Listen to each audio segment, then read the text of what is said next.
Good morning, everybody. Are you excited? Today we have the Art of Makeup School, and we have the owner, Selena, to talk to us about our career as a makeup artist and ethics, as you can see on this slide.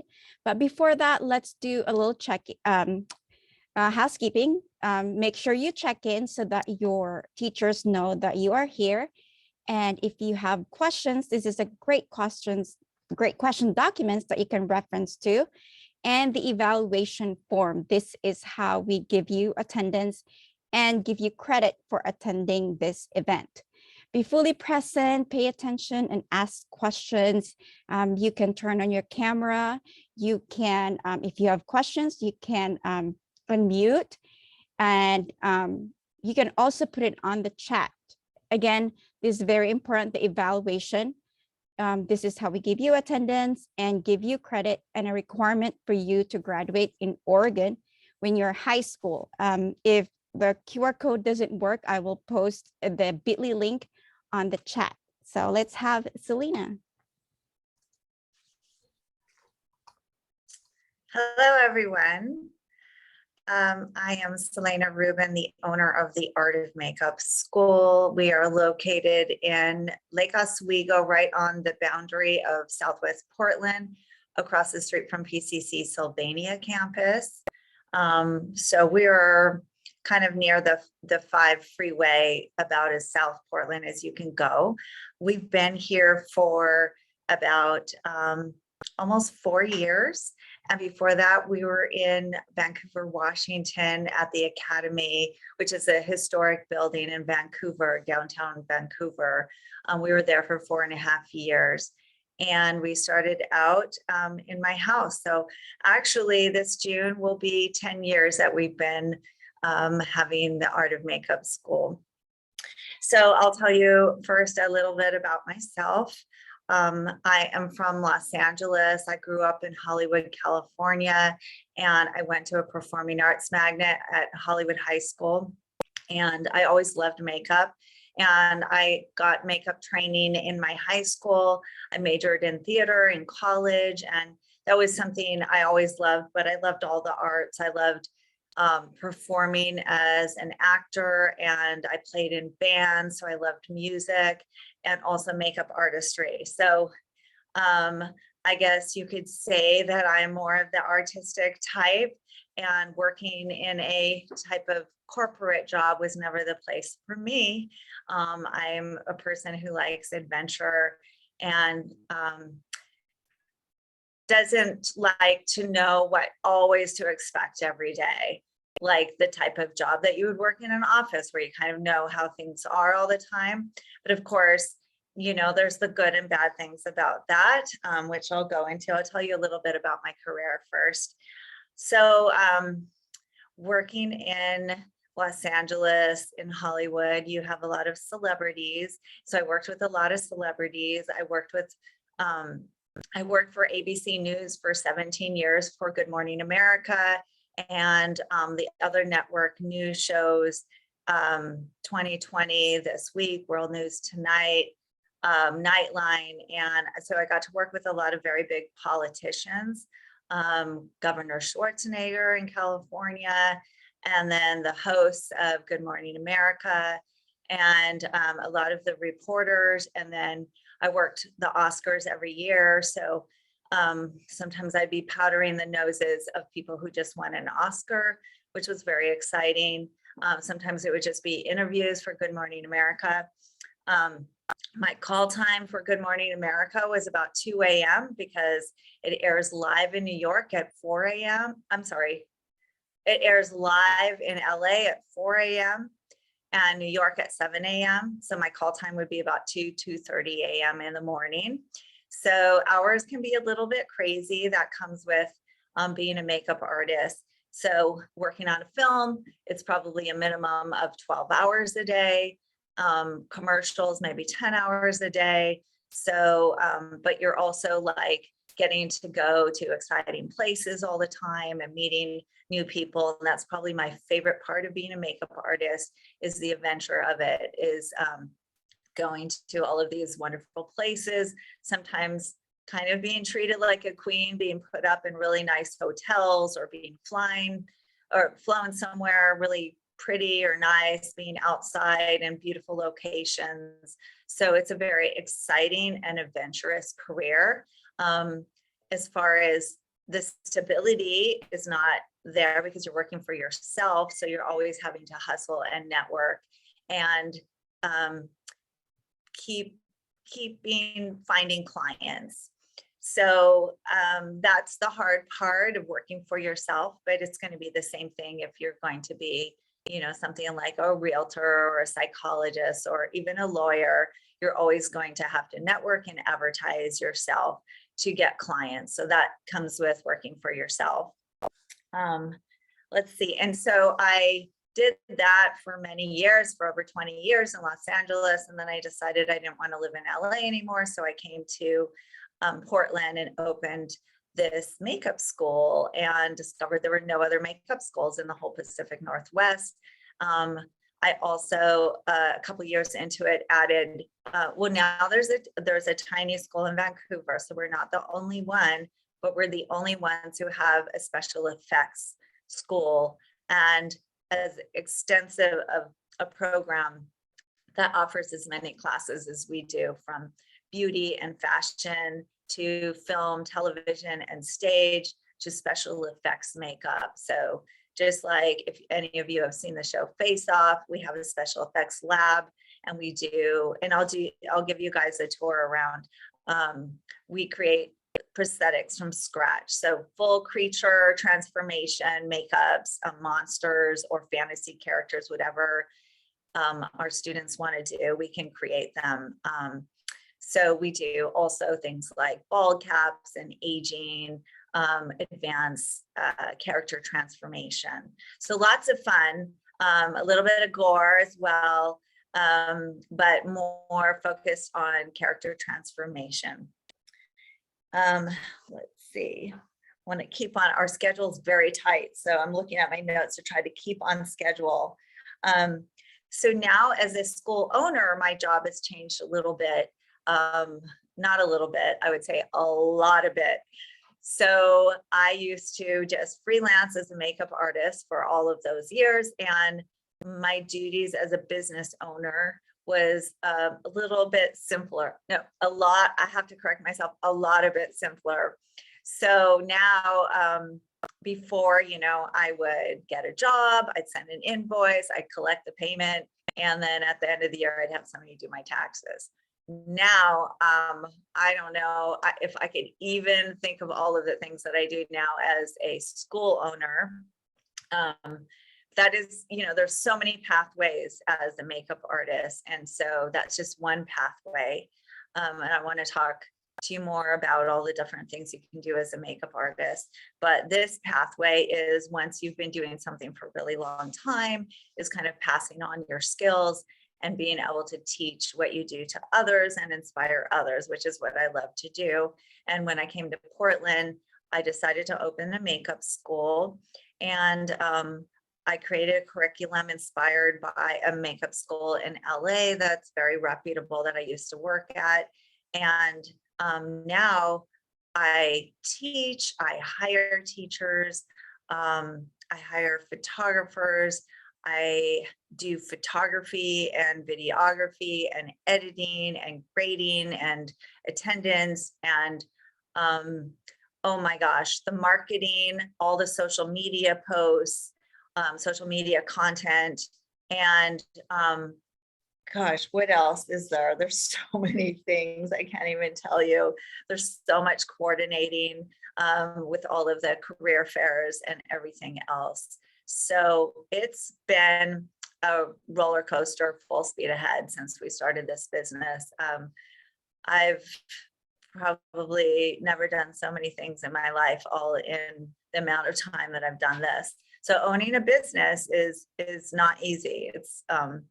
It definitely quite the task, but it's also rewarding because I also don't have a boss telling me what to do. So that's what I do now. It's very inspiring because I get to meet lots of people. Again, I'm not out there in the field, like working on a lot of locations, although I still freelance a little bit, but now I have all kinds of wonderful people, creative people. The type of people who come to me are very creative and more kind of, I don't know, would you say alternative types of people, and talented people that I get to meet and get to spend time with. So it's another kind of interesting career that I have for myself now. So Goldie, like you wanted to, or in the guideline, talk about a problem, an obstacle perhaps that I've had. Opening my business as a school was not easy. So when I came to Oregon, I did not know that you could not do makeup on anything without it requiring an aesthetic license, like go to cosmetology school and get a type of cosmetology license. But I didn't know that. So I dragged my whole family up here and I thought, okay, I'm going to be a makeup artist. I'm going to freelance and I'm going to open this school and it's going to be great. So I moved up here. We all moved up here and didn't really have any other income. We were just going to do it. So that's the kind of person I am. I just dive in. I have faith. I know it's going to work out. Well, the law in Oregon was that you needed an aesthetic license. So not only couldn't I work as a makeup artist, but I couldn't open a school. So according to your sheet, you said, ask them, what would you do? What would you guys do? What if you moved all the way to another state with your whole family to do something and then the law said you couldn't? What would you do? Would you go home? What would you do? Anyone? Or what do you think that I did? Because obviously I have a school here now. So what do you think I did? Yes. Does anyone think that it's possible that I might have changed the law when I got here? You guys are all free to unmute. Oh, here we go. You would definitely work a second job and then attempt to get a license. So you'd say, okay, that's the law. So I'm going to get an aesthetic license. That's a very practical way of handling it. How about anyone else? Okay, so I'm a little bit stubborn, I would say. And I said, no way. I never needed an aesthetic license in California. Like, why would I need one now? I don't do facials. I don't wax. I don't do any of the things that you learn in aesthetic school. And they barely touch upon makeup. And I certainly don't need to learn makeup. I've been doing it for over 20 years, 25 years, probably 30 now. But at the time, maybe just over 20 years. And so I talked to the health and licensing department in Oregon, who kind of specializes in the laws and the rules and with cosmetology. And she kind of offhandedly said, well, you could change the law. And I went, really? Who do I talk to? How do I do that? She said, well, find out who you're a constituent to. I never know how to exactly say that. My local senator, like you have a representative in each sort of area that you live in. So I looked it up. I think somebody told me how to look it up, and you can basically Google it. And I found out who to talk to, and I called them, and I'm like, how do I change the law? Because this isn't working for me or for a lot of other people in Oregon. And they said, well, as a constituent, we are obligated to listen to your problem and see if it's something that needs to be changed or addressed. So they said, we'll give you 15 minutes. And so I wrote up, and he told me how to do it. He said, like, make a what's the word? Like all your problems of why it has to be changed and why it's urgent to change it and how it'll affect other people's lives. So I did that. I came prepared. I had my meeting, and the Senator Ginny Burdick, she didn't show up, and she actually forgot to feed her cat. So she turned around and went back home to feed her cat. And so I got to speak to her assistant, which at first I was like, what? So I came all the way down to Salem and I don't even get to talk to her. Well, the assistant was super nice, and turns out that he handles a lot of her stuff and he makes the decision of whether he likes a bill or not. And so anyway, he was very interested.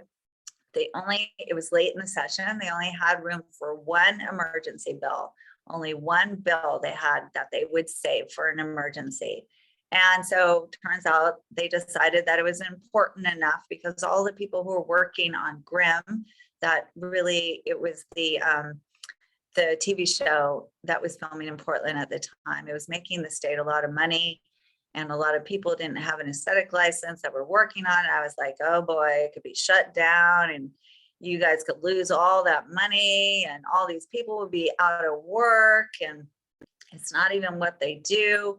So anyway, they're like, oh, good point. From the day I met with the assistant, it was passed in 3 months, changed the law. It was like that easy. It wasn't even like that hard. So anyway, so I did change the law, and that was in, I moved here 2011. That was 2013. 2 years later, they came back to me and they said, hey, I know you wanted to pass another bill that had to do with hairstyling, and we're ready to do it now. And so I'm like, great.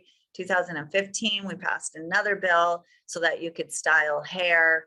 And the law is now for doing makeup and hair on things with either professional photo shoots or moving camera or performance pieces. So, which could include fashion runway, but theatrical, stage, film, television production, commercials, things like that. And then any professional photo shoot.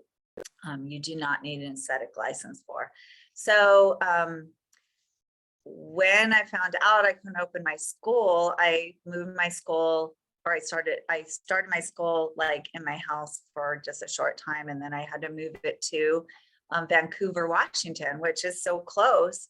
And they don't have the same rules there, no regulation on makeup artistry. So I found ways to make it work. And so I could still do what I wanted. So I opened my school in Washington for 4.5 years. When the traffic got too bad, I changed the law. I moved my school back to Portland, or Lake Oswego, actually, technically. So that's kind of what I did. So I kind of feel like you can really do almost anything you set your mind to. And so, I was stubborn. I didn't want an aesthetic license. I didn't want to spend all that money. I mean, it's great if you want to do that. And a lot of my students do. They get their esthetician licenses, and they work as makeup artists, and they also work in salons doing facials and those kinds of things. But that wasn't my life, and that's not what I wanted to do. So I found ways around it to do that. Okay, let's see. Let's see, I talked about what kind of person does freelance makeup. And I want to tell you about an interesting job that I had. So since I worked in the news, I would say one of my favorite jobs was working for the Democratic National Convention in 2000. And so it was at what was called the Staples Center at the time in LA. They've changed the name. It's like Metaverse or something like that, that bought it. But the Staples Center is the biggest venue in Los Angeles. I don't know how many people it holds, but it's gigantic, holds a lot of people. And they had the Democratic National Convention where the presidents will come, or the presidential nominees will come and speak. And then there'll be like past presidents and stuff, all for the Democratic political party. And so I was hired for Good Morning America, and it was literally like a 24-hour job. I mean, because it was whenever people were there. And, you know, Good Morning America aired at 4 a.m. And then there were interviews all day. So it wasn't like I could sleep in. They had a hotel room for me nearby, and I barely got to see it. I slept on couches. I was down in the basement of the Staples Center, but I got to meet President Carter. I got to do makeup for the Gore family and for the Kennedys, Ted Kennedy, and who's the other Kennedy I did? The woman. Jackie? Who? Jackie? No. No, I forget. But anyway, it was very, very exciting. And getting to work with these really big politicians, and getting to be at the campaign, getting to be downstairs in the basement with the CIA and all the security. It was like out of a movie, or it was like Men in Black or something. I don't know. It was really cool. And having a press pass that allowed me to be with all of those people. And even though I didn't sleep at that time for like, I don't know how many days it was. I want to say like 3 days. It was still very exciting. And so it's hard work, but it's also very exciting. And there are memories that you get to keep, you know, for the rest of your life, and stories you get to tell. So that's that job. I have so many like fun, interesting jobs and people that I've met and celebrities and stuff, though. I could go on and on, but we don't have time, unfortunately. Okay, so now I thought I'd take you around and show you around my school, and then we come back and I'll do a makeup demo. Does that sound good? Okay. I think, oh, there's a chat. Is there something for me? Oh, there is a question. Have you experienced a diva client? How did you deal with that kind of client? I feel very fortunate that the celebrities that I have worked with have all been really nice. And well, for the most part, okay, for the most part, okay, I did have a diva. I'll tell you, now that I'm thinking about it, there was only probably one that was really difficult. So since I worked in the news, I worked with Barbara Walters. I don't know if you guys are too young to know who that is, but she is a remarkable woman. She was like the first woman who kind of broke through the gender barrier with news anchors, because there were no women as news anchors and women reporters. Like, she was the first to get out there, get on the screen, be a reporter, interview really important people. And so she's a tough lady. She's also was like 80 when I think she's still alive, when I did her makeup, or close to it anyway. And she's been around so long, and she's so tough, and she's been through so much. I have to, you know, give her credit for that. Oh gosh, now my face is all big. What did you do, Golly? Look, it's all I see.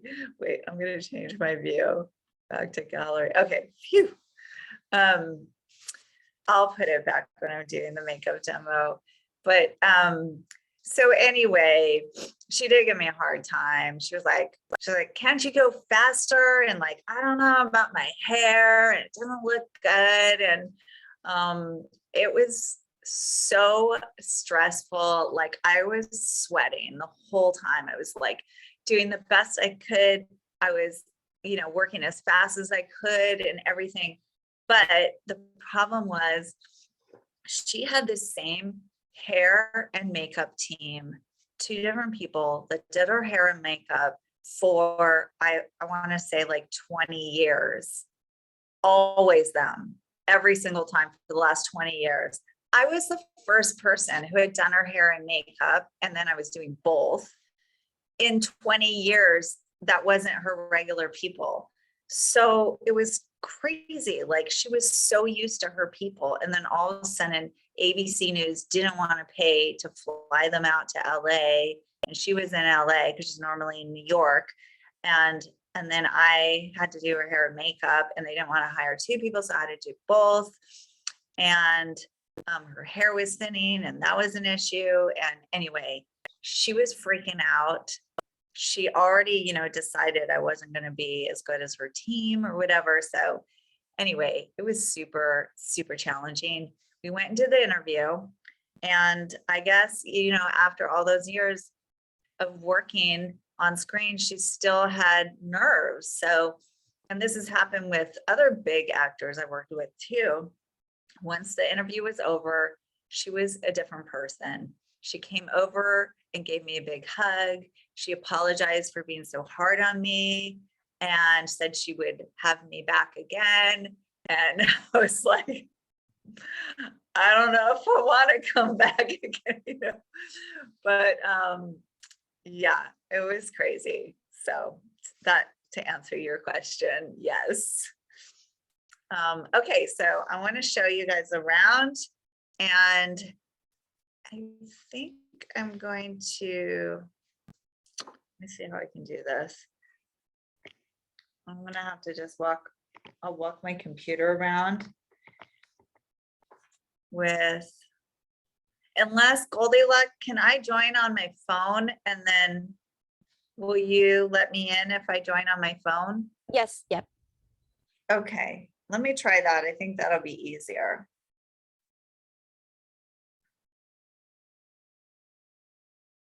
So I'm going to mute.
Okay.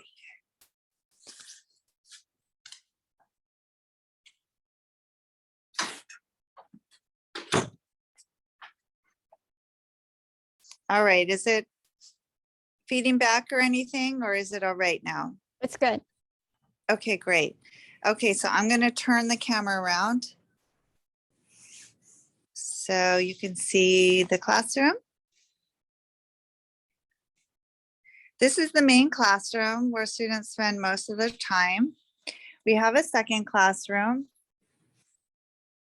that multi-purpose. It is a photo studio, and then there's a bunch of inventory out right now because we have a special effects program starting next week with all new supplies. But you can see we have some makeup tables. We turn this into a second classroom at times. But photography is a really important part of the school. We take lots of pictures. There's different backdrops, different lighting setups. I teach all of our teachers how to use the camera and the lighting. This is a second office that is also multi-purpose. sorry about the junk. It's more supplies.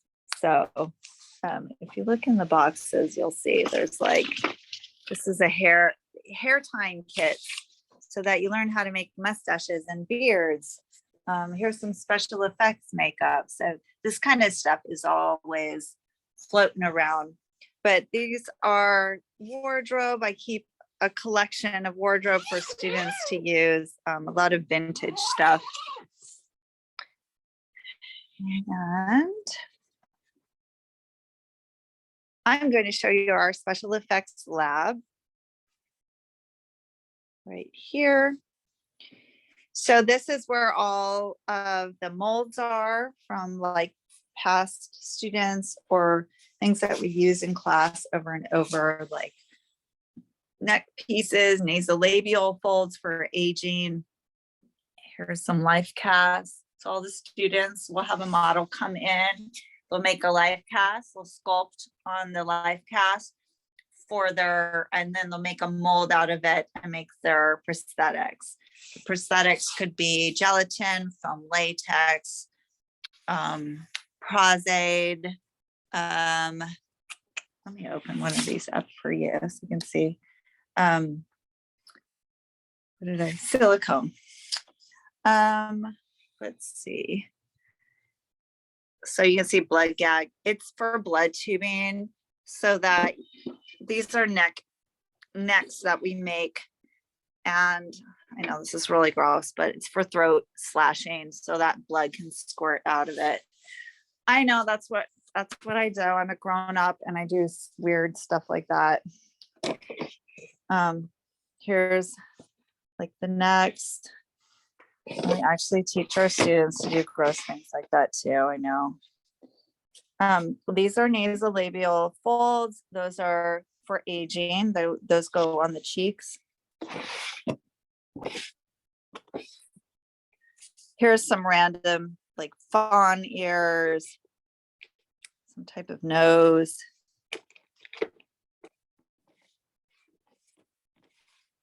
Face in here. So all these things can be glued onto the face. These are called redheads. You can make bald caps on there. Here's some more faces and pieces of faces. This is our big ventilation system where we do stuff in here that has fumes. This is our foam latex oven where the molds are baked. It's like a big toaster oven, basically. It doesn't go over 200 degrees. And you put your molds in there, you turn on the oven, and then after a few hours, you get your material ready to glue on the face. This is just a freezer for our Bondo transfers and a dehydrator. And that's our school. Oh, no, it isn't. Well, I'm not going to show you our bathrooms because I don't need to show you that. But oh, here, one of our teachers made this. And that's also a mold that could be glued on the face.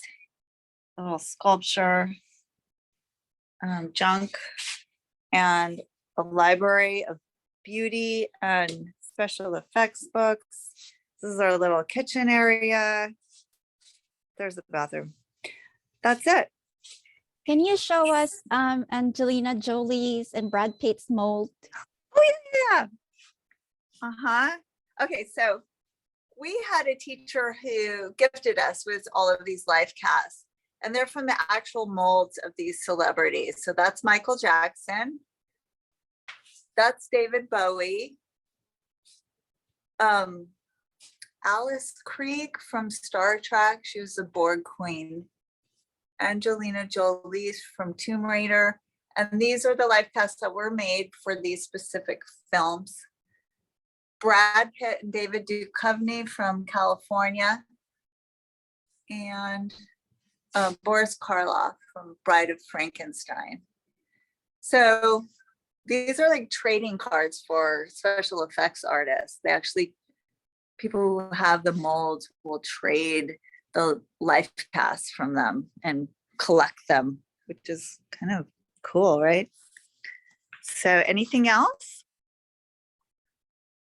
you want to see before I turn off my phone and go back to the computer?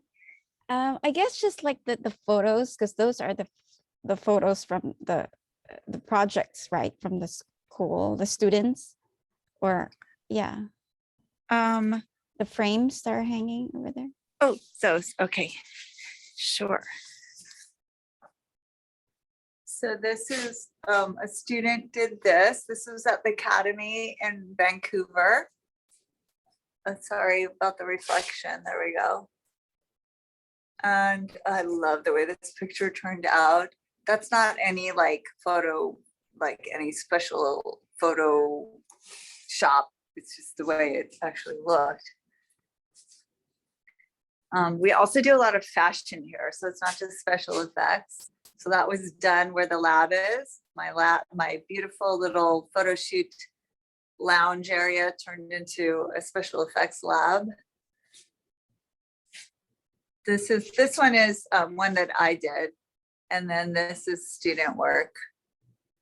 And this is one that I did up in government camp, Mount Hood area. And this is the student work.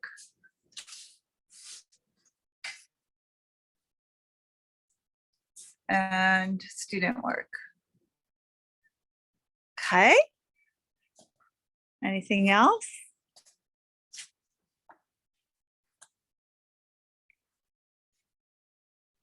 Anything else? I think that's it. We have. Okay, I'm gonna Oh. turn off the phone then and go back to the computer.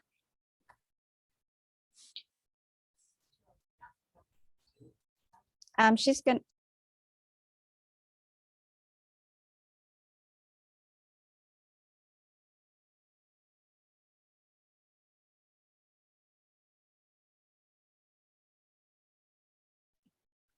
I'm popping from virtual world to virtual world. It's just like so funny.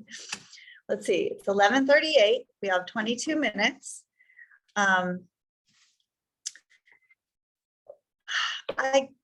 Let's see, I'll do a quick demo. We don't have a whole lot of time, but I did prepare a demo. So I'll do like 10 minutes each. And what I can do in this amount of time is I'm going to do a quick smoky eye. So I wanted to show you too my setup here. Let me see. So these are all my makeup brushes. So you can see makeup artists collect a lot of brushes. So I have my little setup right here and my mirror. So this is how I'm able to do this. Okay. So really quick, I'm going to put on some Urban Decay eyeshadow primer. And I'm going to start with just a smoky eye with the halo shine to it.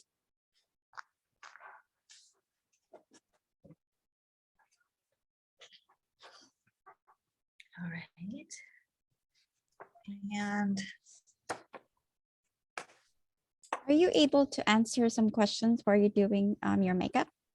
yes, So we have questions in the chat. How many students do you accept and how long are the programs? yeah, so we can take up to 12 students. And the programs, our fashion makeup artistry program is 4 weeks. Obviously, I'm not good at multitasking. Our makeup artistry essentials is 8 weeks, and that includes, so the fashion is just fashion and beauty and hairstyling. The makeup artistry essentials also includes a little bit of effects and oh, I really cannot talk and do this at the same time. A little bit of effects and film, television, and stage makeup. And then our character and special effects program is just more like 3-dimensional makeup and yes, special effects. Was there another question? Yeah. What are the age of to start age? Like I look if you look at the website, you have workshops, and those workshop, what are the age do you accept? We have workshops that are for ages 12 and up. So it's mostly high school students age that takes those. So like we have one on April 30th, that's a pop art makeup workshop. That's going to be like those makeups that look like they're out of a comic book. Okay. Sorry, interrupted.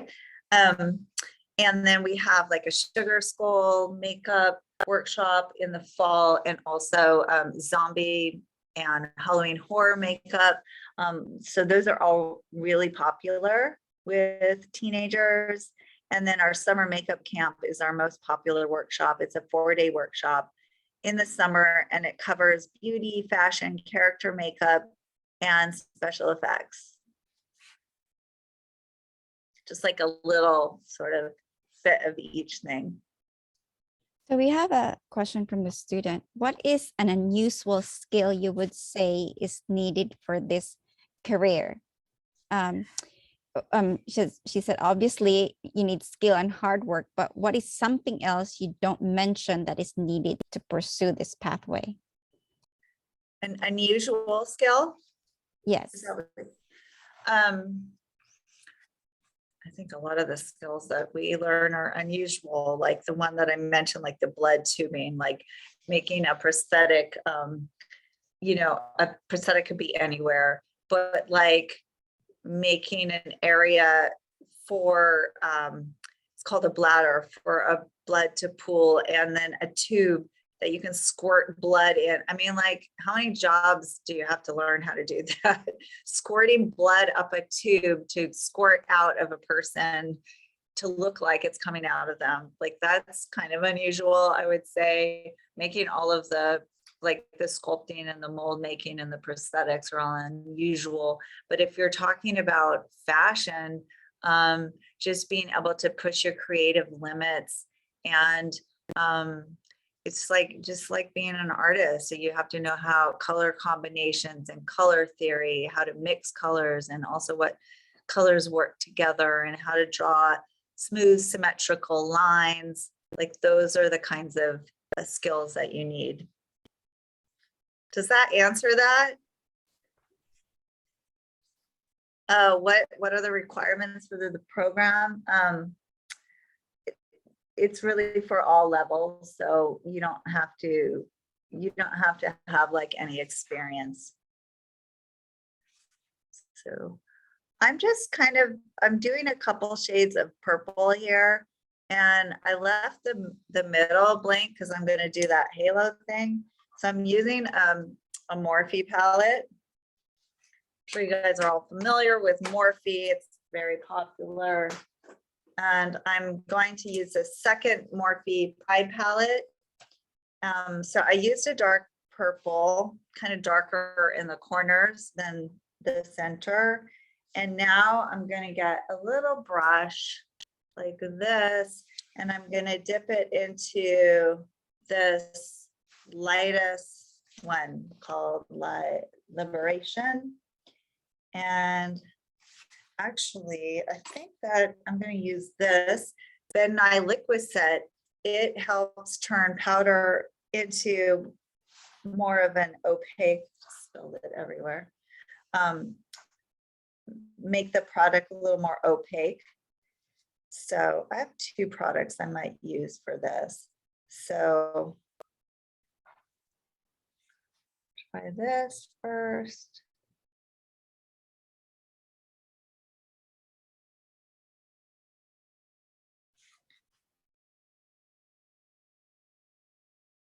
It's kind of a shimmery greenish white.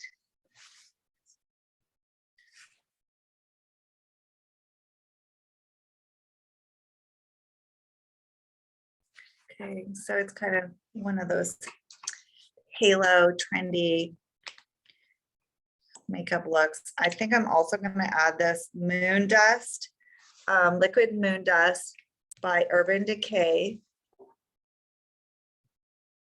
See if it's not dried out. I don't know if it's doing anything. It's a little bit left.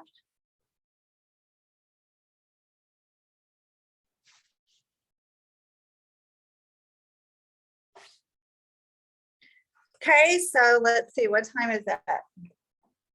11:46. All right, I'm gonna add a little bit of eyeliner to this look.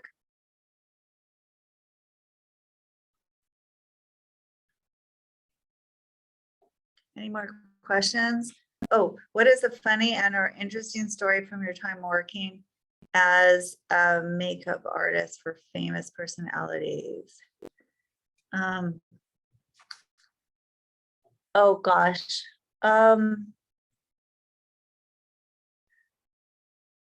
don't know if it's the funniest story, but it's what I can think of. One of my more like interesting jobs was during another presidential campaign. I was doing makeup. I got hired to do makeup for McCain. What's his name? John McCain. I'm like, what is his name? And I got flown out to his ranch in Sedona, which was awesome. And he had a personal assistant. And for some reason, his personal assistant really wanted to be a makeup artist, but I don't think she had any training. She just thought that she could pull it off. And she was actually like jealous of the makeup artist who would come and do his makeup because she wanted to do it and she felt like she could do it. So she was giving me a really hard time. And it was so ridiculous that he actually like had to speak up and like, come on now, like break up the fight, you know, like, oh, it's so ridiculous. I was like, what is happening here? He made her leave the room because she kept bickering with me and giving me a hard time about, you need to, like, she was telling me what to do. Like, oh, that's not the right color. And telling me how to do it. I was like, what are you doing here? So anyway, that's my eyeshadow demo. Halo, it's a smoky eye with a halo, and then do a little more mascara. I did the rest of my makeup. I did my foundation and my brows and my lips because I knew we wouldn't have very much time.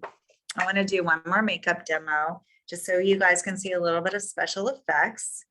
And I know Goldie, like, you wanted to see it. So, oh, I should pin myself now. Okay. That does, am I pinned for everyone? Yes. Okay. All right. So what I like to use for bruises are these orange sponges, or they're made for special effects.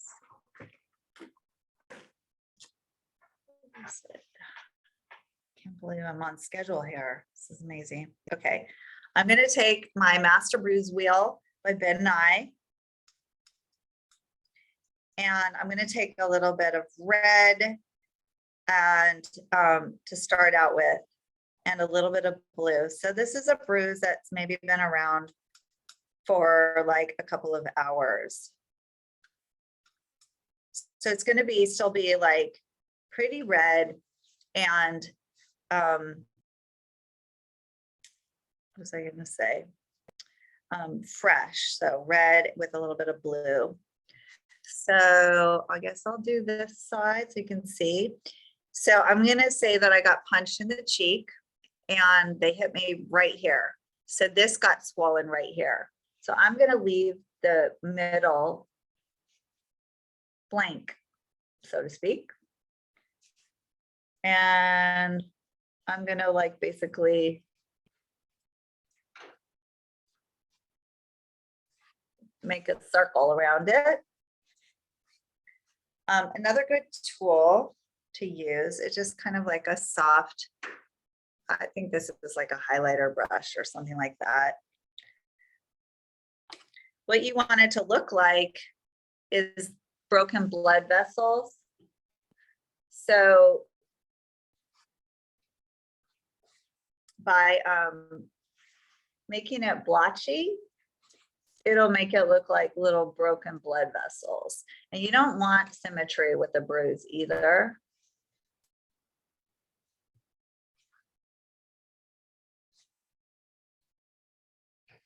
I'm gonna add a little bit in here too. Do you need to look at real bruises in order to get the right color? That's the best thing. Yeah, really is the best thing to do, even though it's like gross. But referring to real things rather than makeup, that is going to be really the best thing to do. So it doesn't take long at all, you know, to look like you have a pretty good bruise, right?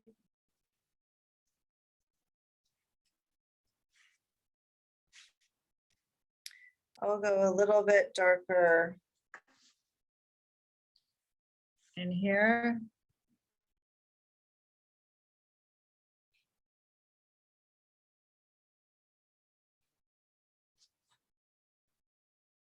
This is the blood pooling up.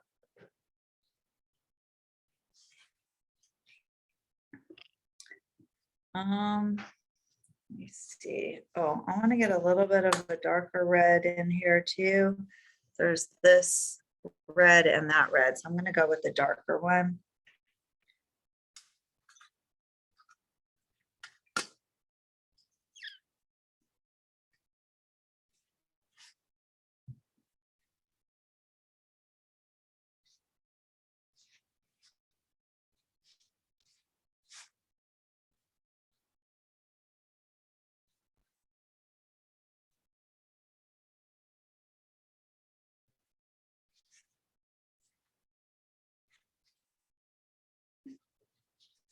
Okay.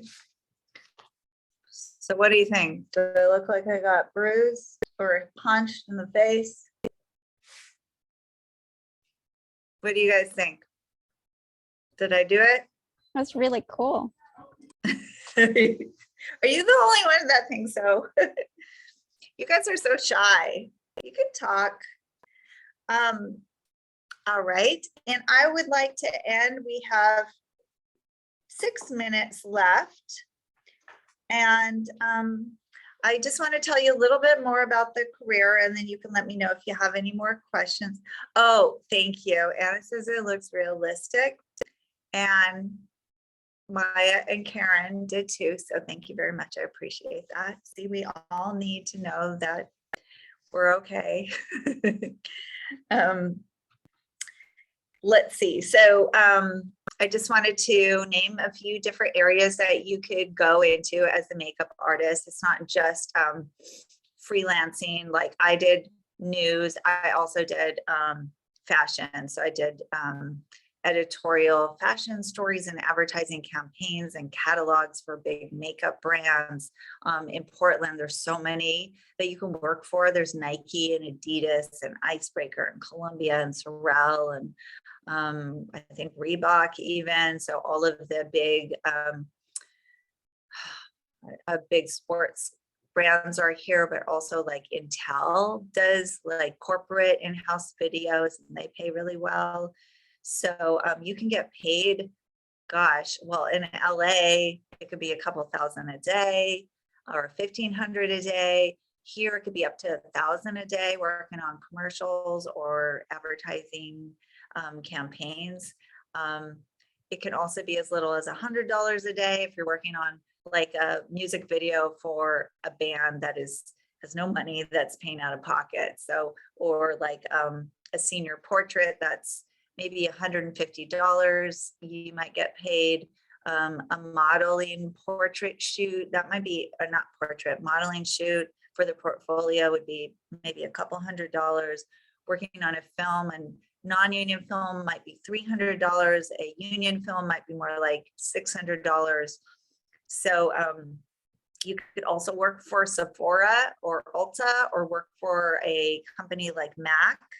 I think those can start at $18 or $20 an hour. Some, if you have no experience, like Ulta might start minimum wage, but then you can build up. You can also build into other positions like being a store buyer or a manager or a makeup brand manager, a trainer, a teacher. Mac has a really good growth system in their company where you can really grow in the company. You can do fashion shows, classes, or training, management, and make more money. So it's a good company to begin with. So there's also weddings, and although you need an aesthetic license in Oregon still to do weddings, yeah, there's all kinds of things that you can do. Plays too. There's a whole industry of theater in Portland that is actually can pay very well here. And then lastly, any more questions? Just so students, I put in the website of the Art of Makeup School and then the Instagram. So I know we are pressed on time. That's why I want to, you can look at more examples. And Selena, what is your words of advice for students going into this career? I want to thank you so much for sharing to our website and our Instagram. And I'm going to beg you guys to follow me on Instagram because it's so hard to get followers. So please follow me. Words of advice. Gosh, I think just again, you can do whatever you want, whatever you set your mind to. You just keep imagining it happening, and the universe is an amazing thing that just it provides for you when you stay focused on what you want. So don't let, you know, obstacles and limitations that you think that are there stop you. Follow your passion and your dream, because you know, working is what you do the majority of your life, and you want to do something that you're happy at so that you can be happy in your life. Is that it? Did I do it right? Yes, thank you so much for giving us your time to volunteer and speak to the students. I know there's a lot of them are wanting to go into this career, and for me it was like I just want to do makeup. I don't want to do like touching people's faces. I don't want to do facial, but before it was just like you have to go to it's a cosmetology school to be able to do makeup. And thank you for fighting that and winning and changing that law for us. Thank you. Thank you so much for having me. And, you know, we do school tours too. So if anyone wants to come in person and come and talk to me, you know, feel free to schedule a tour, reach out to me, email me. You know, you can find our email on the website, schedule a tour, or just call me or email me, and I'm happy to answer any questions. All right, I'm going to stop the recording again.